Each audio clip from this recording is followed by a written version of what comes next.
Sud Radio, l'invité politique, Jean-Jacques Bourdin. Il est 8h34. Merci d'être avec nous. Notre invitée ce matin, Christelle Morancé, présidente de la région des Pays de la Loire, vice-présidente d'Horizon, le parti d'Édouard Philippe. Christelle Morancé, bonjour. Bonjour Jean-Jacques Bourdin. Merci d'être avec nous. C'est une première ici, avec moi dans tous les cas, et je suis très heureux de vous recevoir parce qu'on a beaucoup parlé de vous. Vous êtes très discrète dans les médias. Je pense que c'est un choix. Oui, c'est un choix. Un choix assumé. Assumé. On a beaucoup parlé de vous à l'occasion, c'était en décembre, vous aviez réduit le budget de votre région. Je vais y revenir. Je rappelle que vous avez succédé à Bruno Retailleau. Oui, octobre 2017. Elle représente la politique du vide, a dit Bruno Retailleau. Non, c'est méchant ça. Je ne sais pas si c'est vraiment vrai ou pas. Est-ce que c'est vraiment les mots de Bruno Retailleau? Je ne sais pas si c'est la politique du vide. Vous entendez bien avec lui? Avec Bruno, oui, je m'entends très bien. Très bien. Bon. Je l'ai régulièrement au téléphone. C'est quelqu'un pour qui j'ai beaucoup d'estime, beaucoup d'amitié, et je trouve qu'il fait à la tête du ministère de l'Intérieur un excellent travail. Et il le sait, puisque moi depuis 2022, je lui dis Bruno, tu devrais être ministre de l'Intérieur. J'étais pour la coalition avec le gouvernement actuel, et je suis ravie qu'il le fasse aujourd'hui. Vous avez failli entrer au gouvernement. On vous l'a proposé, Christelle Morancé. Alors, mon nom sort systématiquement dans chaque remaniement depuis quelques temps, mais on me l'a proposé une seule fois. C'était en septembre, et c'est Michel Barnier qui me l'a proposé. Qui vous l'avait proposé. Vous avez refusé. Oui, j'ai refusé, pourquoi? Je l'ai toujours dit. Moi, je suis à la tête de la région des Pays de la Loire, une très belle région, et je prends plaisir dans mon mandat, et j'ai pas de plan de carrière, c'est pas une fin en soi pour moi d'être ministre, et j'ai encore plein de choses à faire dans ma région. Bien, un mot, vous étiez LR, vous avez quitté LR pour aller rejoindre Édouard Philippe. Entre Bruno Retailleau et Laurent Wauquiez, qui préférez-vous? Je me doutais que vous alliez me poser la question. C'est pas l'interrogation principale de tous les Français, hein, je vous le dis tout de suite, vous le savez. Mais bon, je vous la pose. Non, mais je connais bien les deux hommes. Ils ont une expérience, beaucoup d'amitié pour l'un et l'autre. Après, forcément, moi j'ai des sentiments plus différents avec Bruno, parce que voilà, il m'a fait confiance en octobre 2017, et encore une fois, il fait un travail extraordinaire. Maintenant, c'est une élection qui concerne les adhérents LR, et je ne suis plus adhérente LR. Bon, d'accord. Bon, Bruno Retailleau, qui a décidé de passer encore à la vitesse supérieure sur le terrain de l'insécurité, il va présenter tout à l'heure un grand plan en désignant 25 villes de sécurité renforcée. Il a choisi 25 grandes villes, dont la ville de Nantes. Parmi ces 25 villes, la ville de Nantes est devenue une ville dangereuse, Christelle Morancé? Écoutez, la présidente de région que je suis est triste et désabusée de voir la situation en effet de Nantes. C'est la capitale régionale, et moi je suis régulièrement d'hiver et de l'insécurité permanente dans cette ville, et donc il faut agir. Il y a une élection municipale l'année prochaine. J'espère que les Nantais réagiront et apporteront aussi une alternance, parce qu'aujourd'hui ce n'est pas possible. C'est une ville dangereuse. Oui, c'est une ville aujourd'hui dangereuse. On est dans les territoires de l'Ouest, c'est plutôt des territoires apaisés, où il fait bon vivre. Moi, la région, c'est une région où les gens viennent s'installer avec une vraie poussée démographique. Mais à Nantes, dans le centre-ville, il y a des agressions, il y a des faits divers régulièrement, et donc il est grand temps d'agir. Alors, Bruno Retailleau donc annonce, je ne vais pas entrer dans tous les détails parce qu'on ne les a pas encore, il va en parler tout à l'heure, et il annonce des opérations, approfondissement des opérations Place Nette, les fameuses opérations Place Nette, mobilisation de tous les services juridiques, services de police, de gendarmerie, utilisation de drones, utilisation des CRS, des gendarmes mobiles, du RAID, du GIGN. Il veut lutter contre les trafics de stupéfiants dans une région comme les Pays de la Loire. Le trafic de stupéfiants, c'est une préoccupation permanente, j'imagine, pour vous. Oui, bien évidemment, mais sur l'ensemble du territoire français, et que ce soit d'ailleurs dans les territoires urbains, mais également les territoires ruraux. Donc c'est un vrai fléau, il faut agir. Mais vous évoquez, le plan de Bruno Retailleau, il a entièrement raison. L'enjeu de la sécurité est essentiel pour nos concitoyens. Maintenant, moi, j'ai eu l'occasion, en tant que présidente de région, d'être la collègue d'un soir, d'une nuit, des policiers. Je l'ai fait sur Le Mans, je l'ai fait sur Nantes, en totale discrétion. Et les policiers font un travail extraordinaire, les gendarmes font un travail extraordinaire. Maintenant, ce qu'il faut, c'est que la justice, elle suive. Les personnes sont arrêtées, mais derrière, la justice ne suit pas. Et donc, je pense que c'est le niveau pénal qui doit être mis en place en France. Alors, justement, au niveau pénal, parlons-en. Quels sont les projets d'Édouard Philippe, puisque vous êtes vice-présidente d'Horizon. Édouard Philippe pense à la présidentielle, non seulement il pense, mais il est candidat à la présidentielle de 2027. Alors, quelles sont ses solutions ? En effet, il est candidat en 2027. Je le soutiens. C'est pour ça que j'ai rejoint le parti Horizon. Édouard Philippe, c'est un homme politique qui travaille, qui voit sur du moyen long terme. Et aujourd'hui, on est en train de bâtir le projet. Donc, je suis pas venu sur l'antenne pour présenter le projet d'Édouard Philippe. Vous savez pas ce qu'il va faire en matière de sécurité. Si, on est en train de le travailler, mais je suis pas venu sur votre plateau pour présenter son programme. Non, mais est-ce qu'il y a des mesures fortes qui sont prévues ? Ça sera forcément un programme massif et qui va bousculer. Mais ce que fait Édouard Philippe, massif, mais tout le monde dit ça. Oui, mais chaque chose en son temps. Vous savez, Édouard Philippe, il passe du temps aussi avec les Français. Il est sur le terrain. C'est le seul homme politique aujourd'hui qui sillonne l'ensemble de la France et d'écouter. Vous savez, moi j'aime beaucoup cette expression « petite bouche, grandes oreilles ». Et là, on est dans cette partie-là. Il y a aussi les secrétaires nationaux qui font un travail donc avec le pôle idée sur chacune des thématiques. Et puis viendra le temps du programme. Et chaque chose en son temps. Mais il va casser les codes en matière de lutte contre l'insécurité ou pas ? Mais sur pas mal de sujets. Bien évidemment sur la sécurité, sur l'éducation, sur l'économie. On a l'impression qu'il n'y a pas grand-chose derrière lui. Ah si, je vous promets qu'il y a beaucoup de choses. Moi, vous l'avez dit tout à l'heure, je viens d'un autre parti. J'ai rejoint Horizon il y a 1 an et je peux vous dire que c'est un parti où ça travaille. Où, encore une fois, l'ensemble des élus, l'ensemble des commissions, la société civile, des intellectuels sont en train de proposer, de bâtir un projet qui sera massif. Bon, parce que comme on vous a surnommé la méchante de droite, moi j'ai vu ça, hein, vous avez vu ça, ça vous fait sourire. Oh, j'ai vu tous les noms, donc vous savez, toutes les caricatures ont été faites sur moi. La Thatcher des Pays de la Loire, là, bon, j'ai tout vu, hein, moi aussi j'ai tout vu, Christelle Morancé. Il faut dire que vous avez décidé, en décembre dernier, de réduire de 82 millions d'euros le budget de votre région. Et vous avez choisi certains secteurs. Économie dans la culture, économie le sport. Pourquoi ?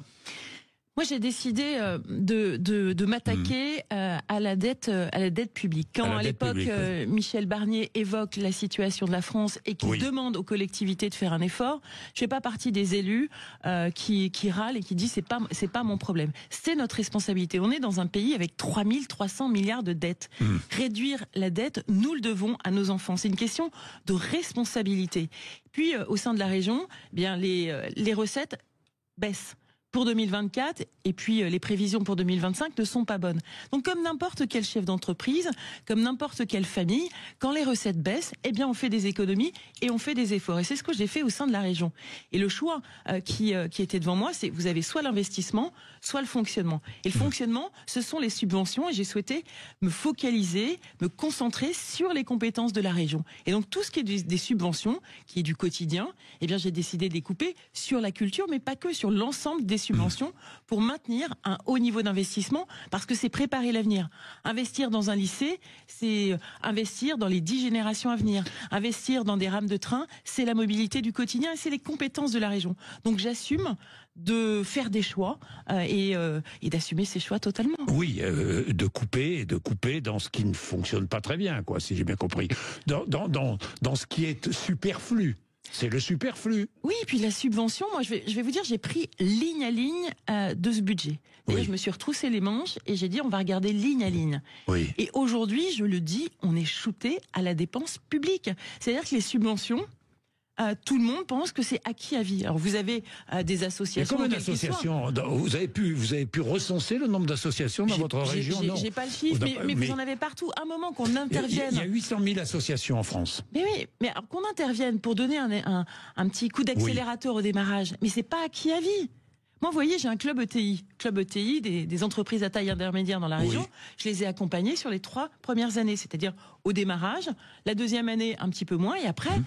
Ça roule tout seul. Mais c'est qu'aujourd'hui, vous avez des structures qui ne vivent que par la subvention publique. Et donc, il y a d'autres modèles et nous n'avons plus les moyens aujourd'hui de pouvoir agir sur tous les sujets. On doit se recentrer sur nos compétences. Et ça, c'est un enjeu important pour l'ensemble des collectivités, d'ailleurs. Ce sera un enjeu important et ce sera un des axes majeurs, j'imagine, de la politique conduite par Édouard Philippe.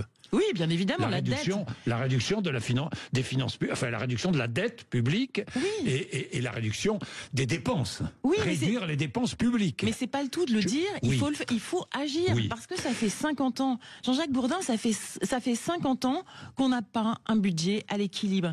Et tous les politiques, qu'ils soient de droite, de gauche ou en même temps, la solution c'est quoi? C'est le recours aux taxes, aux impôts. Donc on met la poussière sous le tapis et par contre il n'y a jamais eu de vraie réduction de la dépense publique. Regardez le budget. Tout le monde en France, tout le monde est content parce qu'il y a un budget qui a été adopté. Mais on a un budget, mais un budget catastrophique.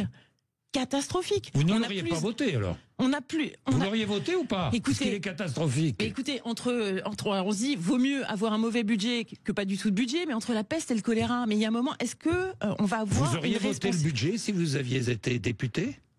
Je ne suis pas députée, mais c'est un budget. Non, mais Christelle c'est un budget très mauvais. Ne fuyez pas ma question. Non, mais je me serais battue pour que ce budget ne soit pas celui-ci. Ça, j'ai bien compris. Mais vous ne l'auriez pas voté, alors, s'il est catastrophique. Écoutez, de ne pas avoir de budget, c'est plus catastrophique. Mais c'est vrai qu'aujourd'hui, moi, quand je vois ce budget, que tout le monde se félicite de ce budget, ça me rend triste. Ça me rend vraiment triste. Mais oui, parce qu'aujourd'hui, on voit encore plus d'impôts au moment où nos entreprises ont besoin de compétitivité.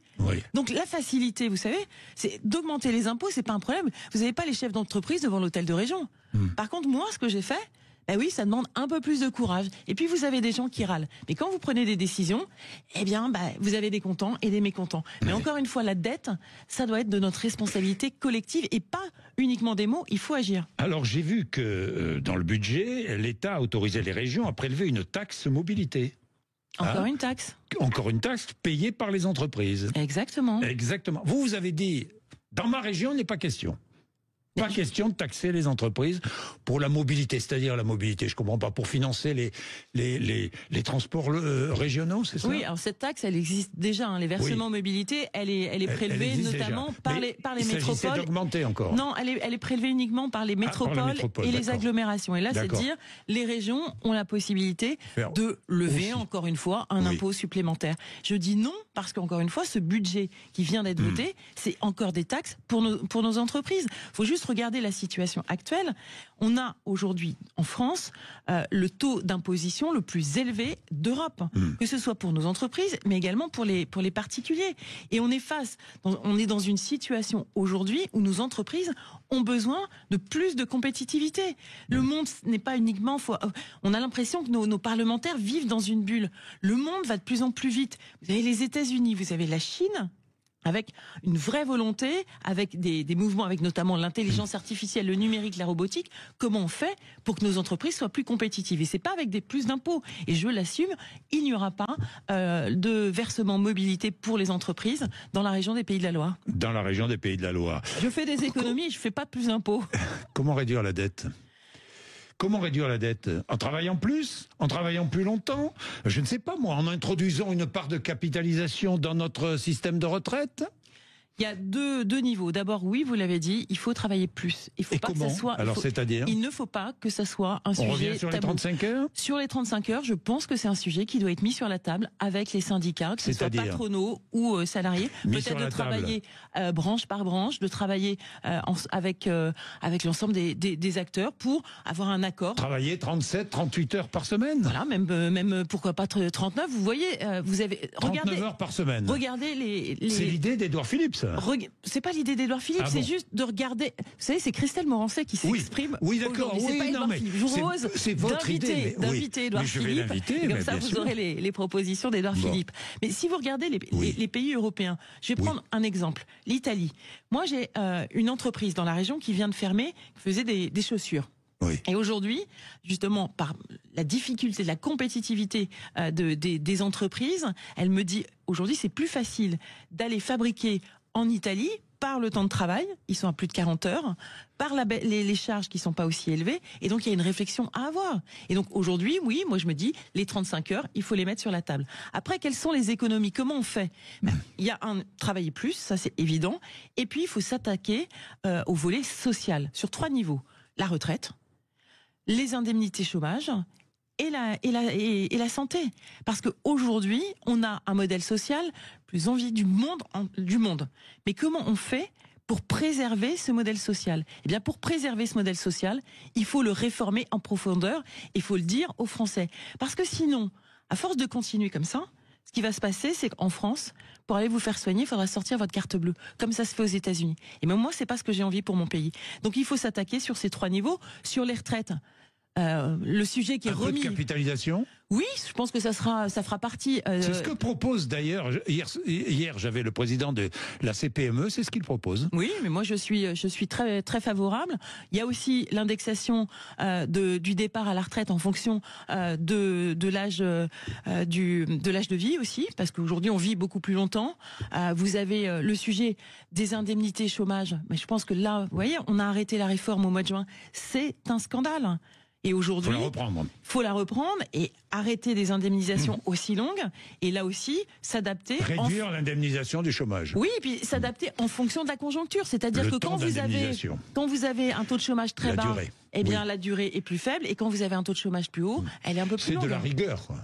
Oui, c'est de la rigueur. C'est pas que de la rigueur et puis de l'austérité. Vous savez, moi, on m'a dit que c'était un budget d'austérité. Non, c'est juste un budget de responsabilité. Et vous savez, faut faire confiance aussi aux Français, au bon sens des Français. Bien, Édouard Philippe sera donc candidat à la présidentielle en 2027, mais il n'est pas candidat unique de la droite et du centre. Alors comment faire? Une primaire? Eh bien moi, à ma connaissance, il y a un seul candidat aujourd'hui déclaré, c'est Édouard Philippe. Et Xavier Bertrand aussi. J'ai pas entendu Xavier Bertrand dire qu'il était candidat. Mais bien il sûr a dit que officiellement. Mais oui, il est candidat. En tout cas, ce qui est sûr, c'est qu'il y en a d'autres qui sont potentiellement candidats, vous le savez bien. Potentiellement, mais aujourd'hui, pour moi, il y avait qu'Édouard Philippe qui était déclaré candidat. Après, ce qui est sûr, c'est qu'il faut un seul candidat, que ce soit Alors, LR. Comment le choisir? Comment le choisir? Moi, je suis pas favorable à une primaire. Vous savez, je suis une ancienne LR, donc on a été un peu marqué au fer rouge par les primaires. Aujourd'hui, celui qui travaille, celui qui va sur le terrain à la rencontre des Français et qui propose un projet, c'est Édouard Philippe. Donc moi, je soutiens pleinement Édouard Philippe. Et puis on verra à ce moment-là. Mais vous savez, qui parle aujourd'hui des primaires, des présidentielles, à part les politiques et sur les plateaux de radio ou de télévision? C'est vrai, vous avez raison. Demandez aux Français, c'est pas leur priorité. Mais... Et je pense qu'ils en ont aussi un petit peu marre qu'on leur parle matin, midi et soir des présidentielles et qu'on ne s'occupe pas d'eux. Et que vous disent les Français? Que vous disent-ils? Mais les Français, ils veulent qu'on s'occupe d'eux. Ils veulent qu'on s'occupe de moi. Il y a un sujet qui me marque énormément. Sur les 11 millions d'électeurs qui ont voté pour le Rassemblement national. Donc sur les plateaux télé le dimanche, tout le monde est avec beaucoup d'émotion. Et puis le lendemain, on fait comme si rien n'était. Et ces 11 millions d'électeurs, c'est qui? Ce sont qui? Ce sont des gens qui ont voté Nicolas Sarkozy en 2007, qui ont voté François Hollande en 2012 et certainement Emmanuel Macron en 2017. Ils ont tout essayé et rien ne change pour eux. Et moi, je les ai rencontrés. Ce sont des gens issus de l'immigration et qui me disent, voyez, madame, on sait cette école. On y a grandi, on n'y met plus nos enfants. Faute de mixité sociale, on les met dans les écoles privées du centre-ville.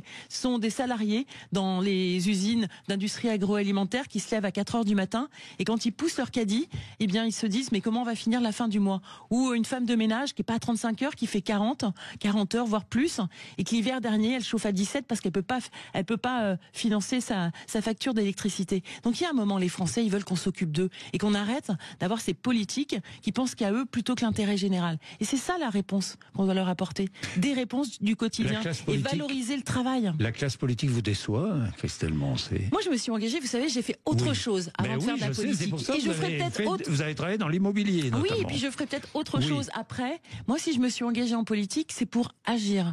C'est pour apporter des mesures concrètes. C'est pas pour de la notoriété ou de la petite personne que je suis. C'est vraiment pour apporter des solutions concrètes. Et c'est ce que j'ai fait au sein de ma région, notamment avec ce budget. Et je vis les choses avec passion et détermination. Et je pense que c'est ce qu'ils attendent aussi les Français, et qu'on ait du courage et de dire la vérité. Richard Ferrand, candidat à la présidence du Conseil constitutionnel, vous soutenez? J'ai pas d'avis. Non, pas d'avis, mais là encore, c'est pas. Enfin, vous voyez, on vient de parler de sujets. Oui, mais on vient de parler. Moi, ce qui m'intéresse, c'est le quotidien. Vous savez, moi, je suis une femme politique qui met ses bottes et qui sillonne l'ensemble de la région et qui fait du terrain. Mais c'est là la réalité du terrain. Puisque vous voulez parler de concret, moi, je voudrais parler des PME, puisque vous défendez les PME. Toutes les entreprises. Oui, non, mais d'accord, toutes les entreprises. Mais il n'y a pas une distorsion quand même en France entre les très grandes entreprises et les PME. Je veux dire par là, est-ce qu'il n'y a pas une manière de favoriser, c'est très français, ça, les très grandes entreprises aux dépens des PME? Moi, on doit soutenir toutes nos entreprises, quelles qu'elles soient. Vous savez, là encore, quand vous voyez les auditions à l'Assemblée nationale, j'ai honte à ma France. La semaine dernière, le patron de Renault, comment il a été considéré, traité à l'Assemblée nationale. Mais nos grands patrons, quels qu'ils soient, ou nos entreprises, quelles qu'elles soient, mais on doit les féliciter, les encourager. Aujourd'hui, les entreprises, c'est elles qui créent l'emploi. Et quand j'entends ce qu'on peut dire sur nos entreprises, eh bien, je suis pas d'accord. Les entreprises, c'est ce qui crée la croissance, c'est ce qui crée toute l'énergie, les emplois, l'activité, le dynamisme dans un territoire. Vous savez, sans entreprise, il n'y a pas d'emploi. Et s'il n'y a pas d'emploi, vous n'avez pas de crèche, vous n'avez pas d'école, vous n'avez pas de petits commerces. C'est un territoire qui se meurt. Donc arrêtons de taper sur nos entreprises. Encourageons-les. Soyons fiers de nos entreprises. Christelle Morancé, je voulais terminer avec ce qui est majeur finalement dans le monde et dans l'actualité actuellement, c'est la guerre en Ukraine, c'est la situation internationale. La géopolitique est en train de bouger plus que jamais. Les grandes puissances sont en train de s'arranger sur le dos de l'Ukraine et sur le dos de l'Europe. Christelle Morancé, c'est comme ça que vous le recevez? C'est comme ça l'initiative de Trump qui veut rencontrer Poutine, probablement en Arabie Saoudite, et qui finalement veut négocier la paix en Ukraine, sans l'Ukraine et sans l'Europe? Oui, c'est extrêmement inquiétant, mais au niveau mondial aujourd'hui, depuis quelque temps, en effet, il y a une inquiétude très forte, et l'Europe doit être beaucoup plus forte justement sur ces enjeux-là. Et ça, mais l'Europe, que peut-elle faire aujourd'hui? Mais c'est de la responsabilité de l'ensemble des dirigeants européens. L'Europe doit être beaucoup plus forte, notamment vis-à-vis des États-Unis, vis-à-vis de la Chine. C'est sur les questions politiques, mais pas que. On le voit cette semaine, il y avait le sujet de l'intelligence artificielle. Mais ça, c'est un sujet crucial pour le monde économique, pour l'ensemble des pays aujourd'hui, et donc c'est l'Europe qui doit s'en saisir. Si je prends le sujet aussi de l'automobile, l'Europe aujourd'hui met une norme arrêt en 2035 des voitures thermiques, mais il n'y a pas de stratégie derrière, donc il faut une Europe plus forte. Je suis une pro-européenne.